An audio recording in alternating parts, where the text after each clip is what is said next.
My name is Tyler Grant. I'm 28 years old, and this is how I took revenge on the people who laughed at my voice, until it became the loudest one in the room. I stood behind the red on a TED stage, my palms damp, my breath steady. The lights were blinding, the silence in the auditorium deafening. But in that moment, that impossible, unimaginable moment, I didn't tremble. I didn't stutter. I owned it. Because once, not too long ago, I was the boy they said should never speak. I was 13 when it started to sink in. The shame, the humiliation, the sting of every syllable I couldn't get out fast enough. It was during a family game night, the kind we used to have every holiday. The word was statistical.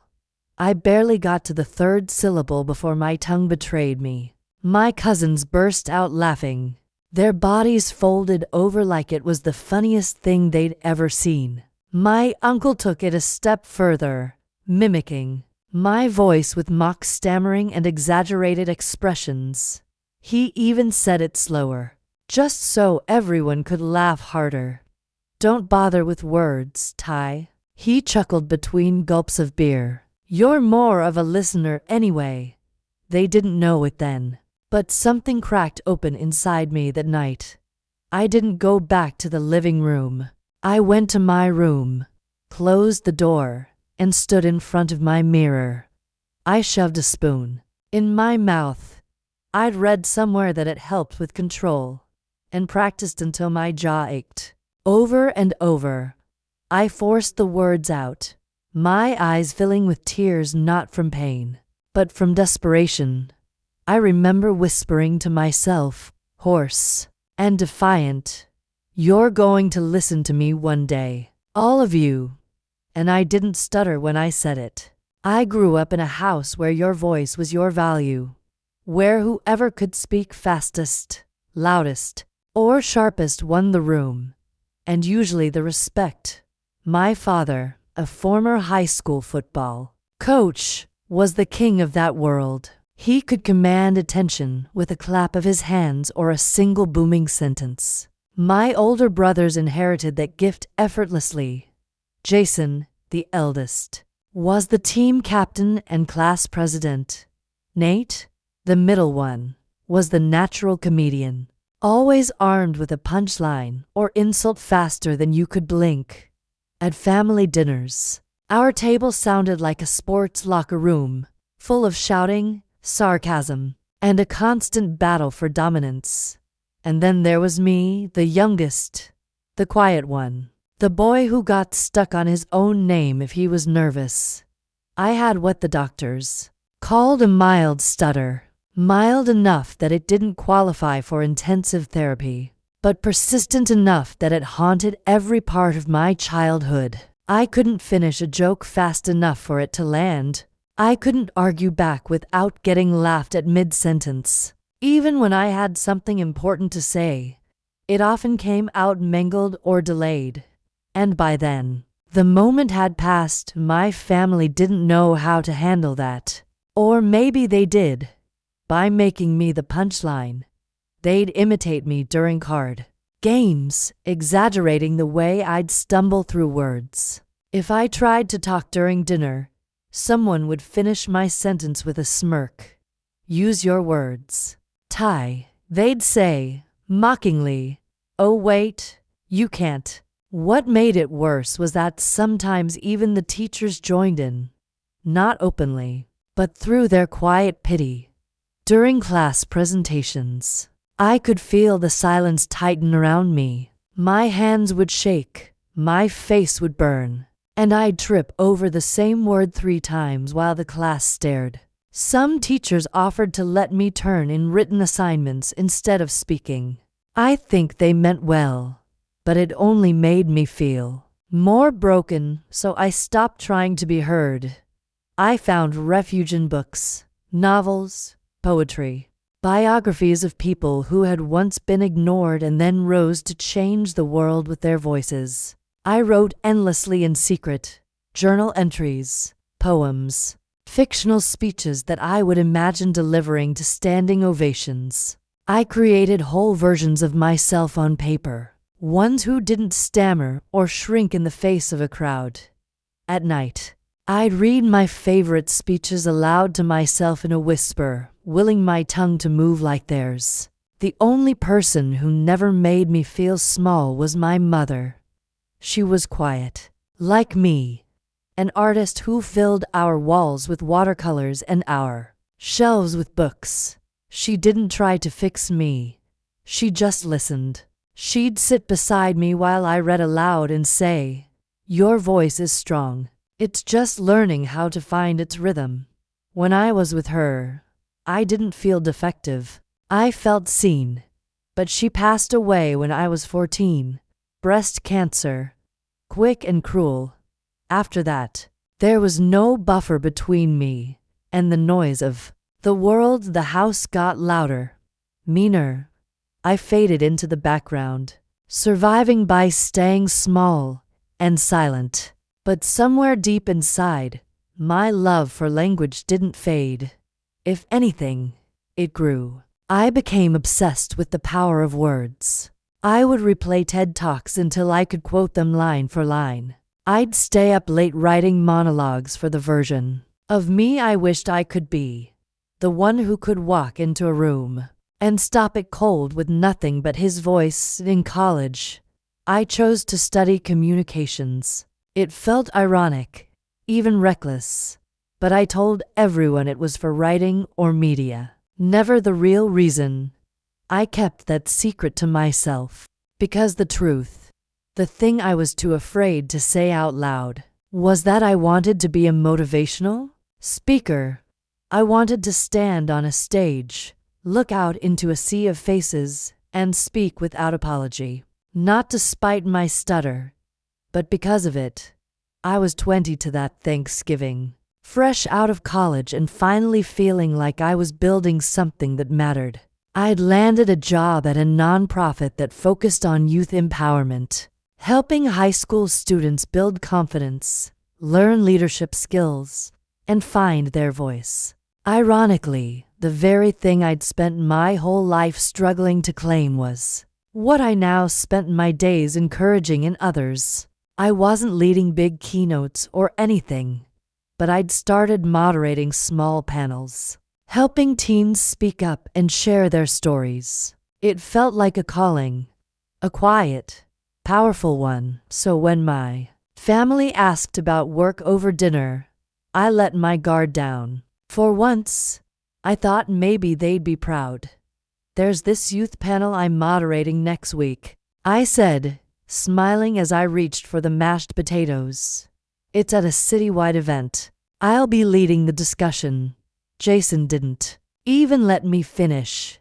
He snorted into his drink and leaned back in his chair with that same old smirk. Moderating, with that mouth. The table exploded with laughter. Nate slapped the table. My dad actually chuckled and shook his head like it was all harmless fun. And then my uncle, the same one who used to imitate my stutter when I was 13, raised his glass and said, "Watch out, everyone. TED Talks better not be next." Can you imagine Ty on stage? HHH hello. Thank you for coming. I didn't say anything. I couldn't. I just froze. My fork hovered over my plate, the food suddenly tasteless, my throat tightening with every echo of their laughter. It was like I was 13 again, trapped at that same dinner table, only older now, and still invisible. They didn't stop. No one did. Not even to see how still I'd gone. That night, I lay on the stiff mattress in the guest room, staring at the ceiling fan and feeling humiliated down to the marrow. I reached for my phone and opened the YouTube channel I'd been too afraid to share.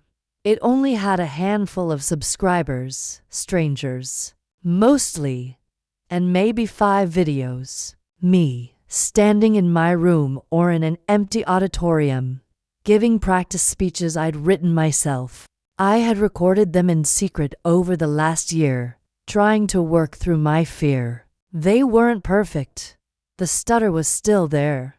But I was proud of them until now. One by one, I deleted them.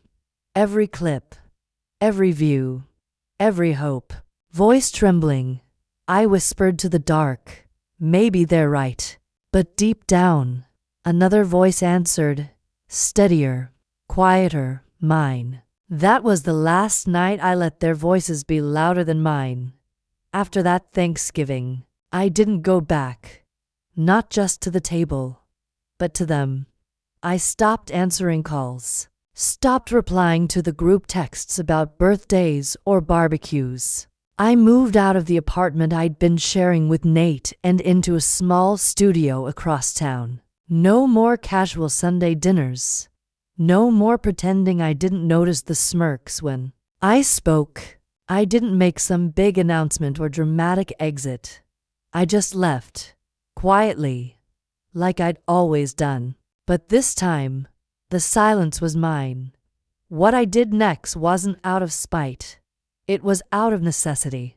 I enrolled in private speech therapy, not the kind I was half-heartedly offered as a kid, but something intense and personal. It wasn't about being fixed. I'd stopped believing I was broken. I just wanted control. I wanted to reclaim the one thing they'd convinced me wasn't mine to own. My voice, it was brutal at first. Hours of breathing exercises, mirror drills, tongue placement corrections, sentence pacing, over and over. My therapist, Candace, was patient but firm. This isn't about sounding perfect, she'd say. It's about sounding like ***, on your terms. I clung to those words. I also joined Toastmasters, which felt like throwing myself into a fire pit. The first few speeches were disasters. I stammered so badly during my icebreaker that I had to sit down halfway through. One night, I actually left mid-speech, locked myself in a bathroom stall, and cried. But I kept showing up. Tuesday after Tuesday, I would stand, stutter, sweat, and sit back down, heart pounding, until one day, I didn't. The fear didn't vanish, but I learned how to carry it without letting it carry me. I started recording myself again, not for YouTube, not yet, but for me. I'd spend hours at night watching playback of my own speeches, noting every hesitation, every breath, every moment I pushed through instead of giving up. It became an obsession, but in the healthiest way I'd ever known. For the first time in my life, I wasn't running from my voice. I was studying it, embracing it. Back home, they started to notice my absence. Around Christmas, my dad sent a text. * missed you today. Tree's not the same without you. * I stared at the message for a long time, then locked my phone and didn't answer. I wasn't ready. Maybe I never would be. Outside of that world, something surprising started to happen. I began booking small speaking gigs, community colleges, local youth shelters, churches, places where people didn't expect perfection. They just wanted truth. I gave talks on vulnerability, resilience, and the power of speaking up even when your voice shakes. After one session, a teenager with a cleft palate hugged me and whispered, "You sound like me." I cried in the parking lot for 20 minutes after that. Eventually, I started a blog, flawed but loud. At first it was just a place to post my speech notes and reflect on the journey. But it found its audience fast. People from all over began emailing me, parents of kids who stuttered, adults who had been silent for years, even teachers looking for guidance. One post in particular struck a chord. I titled it, * My voice isn't broken. You just never listened. *. It was raw, angry, honest. I wrote it in a single sitting, hands shaking the whole time. Within a week, it had been shared over 100,000 times. Then came the email. Subject line, asterisk TEDx invitation, submission inquiry, asterisk I reread it 3 times. Convinced it was spam. But it wasn't. A local TEDx organizer had seen my post and watched a recording from one of my community talks. They were curating a lineup on the theme redefining strength, and they wanted me to pitch a talk. I should have been excited. I should have felt vindicated. But instead, I froze. The image of that Thanksgiving table roared back. The laughter, the mocking, my uncle's fake stammer. I heard it all in my head, louder than the applause I imagined. That voice, the one that had chased me for years, whispered, asterisk what if they're right? What if you get up there, freeze, and become a meme? What if your worst moment ends up on the internet forever? Asterisk I didn't sleep that night. I paced my apartment until morning, staring at the blinking cursor of the reply email. For hours, I sat there paralyzed. But then another thought rose up. Quiet but solid. Asterisk if I fail, at least they'll hear me trying. Asterisk that was the shift. I wrote back. I said yes.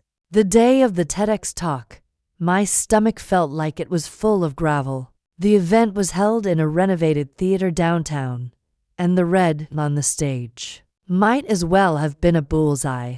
I could hear the muffled buzz of the audience as I waited backstage, mic clipped to my collar, palms sweating through the cue cards I didn't even need.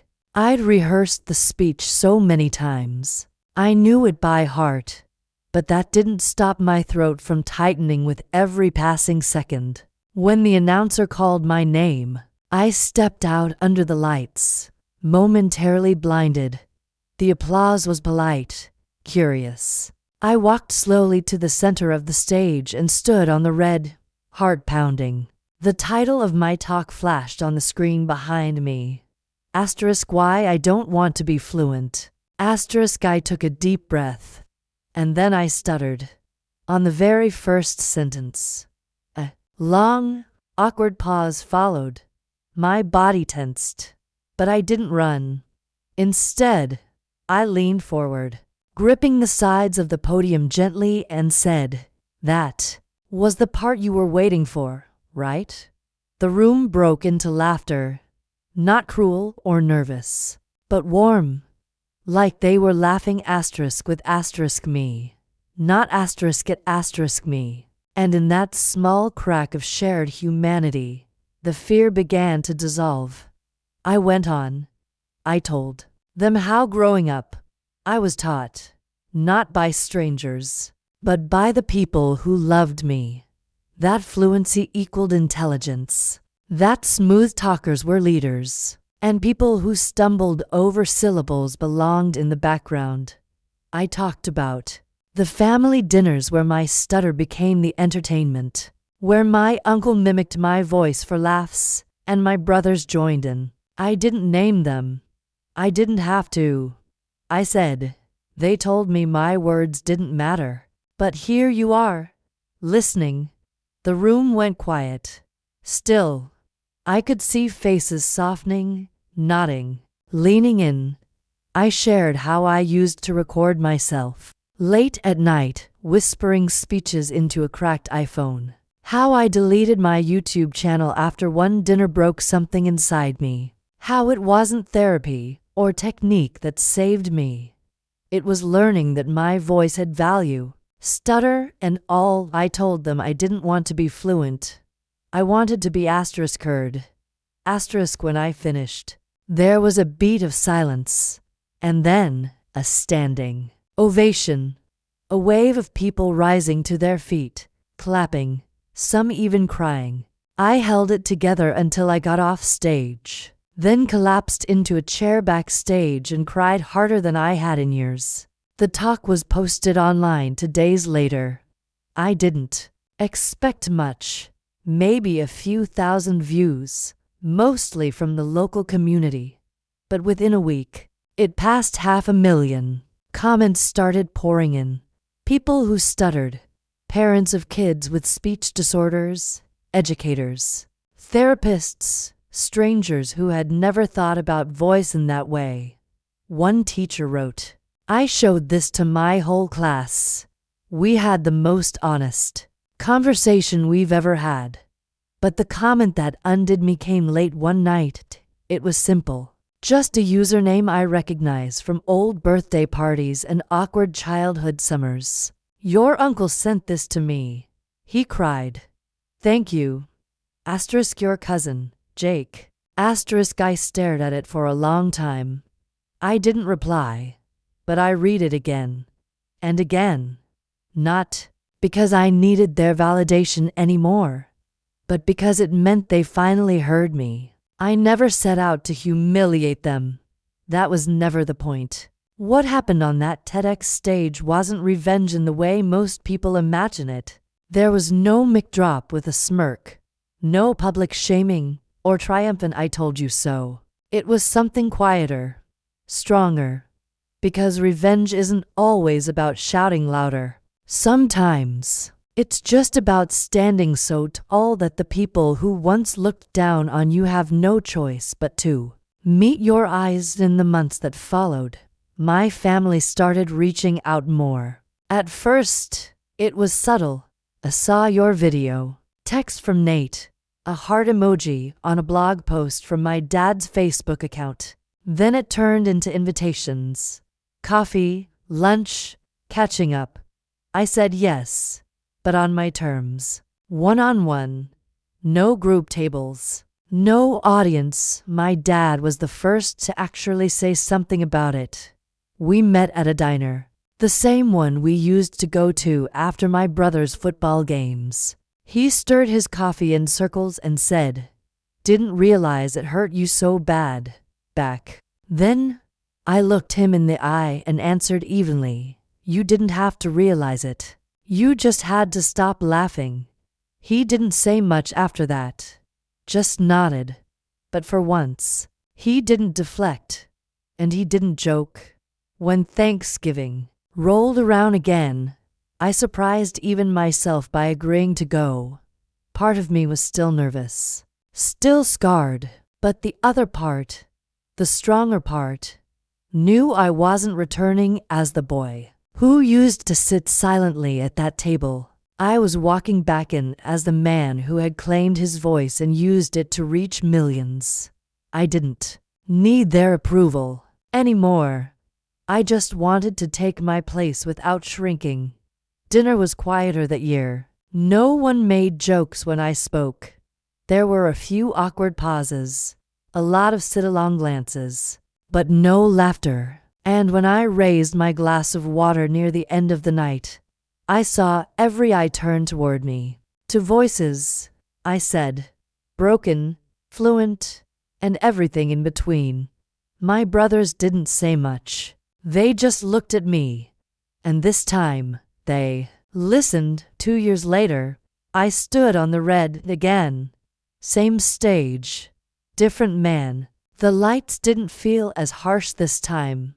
The silence wasn't suffocating. It was electric. I had been invited back as a returning speaker, not for my story alone, but for the way it had sparked a movement. Flawed but loud had grown into a community, and dozens of people who once hid their voices were now using them, boldly and unapologetically. As I reached the end of my second talk, I pulled a small, worn notebook from the inside pocket of my jacket. The cover was bent, the pages yellowed at the edges. It was the same journal I had filled at 14, the one where I'd written poems and imaginary speeches, clinging to hope in a house where silence was safer than stuttering. I flipped to a dog-eared page and read the line I had scribbled in shaky handwriting over a decade ago. "The boy who couldn't speak now teaches others to listen." I closed the notebook slowly and looked out at the audience, letting the words settle. A soft smile formed at the corners of my mouth. I didn't need to explain what that line meant. They already knew.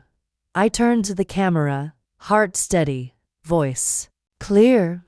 They mocked my voice, but it became the one thing they couldn't ignore.